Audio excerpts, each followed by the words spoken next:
Министр цифрового развития, связи и массовых коммуникаций России Максут Шадаев посетил стенд Республики Коми на выставке «Россия».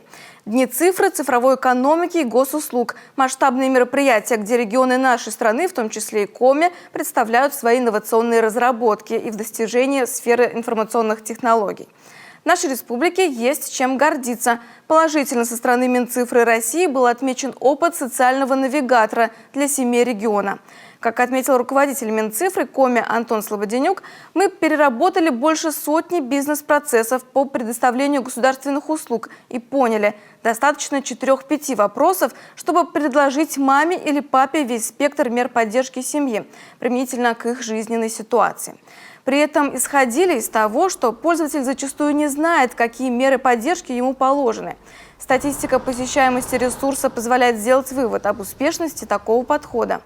Напомним, выставка «Форум России» проводится по поручению президента страны.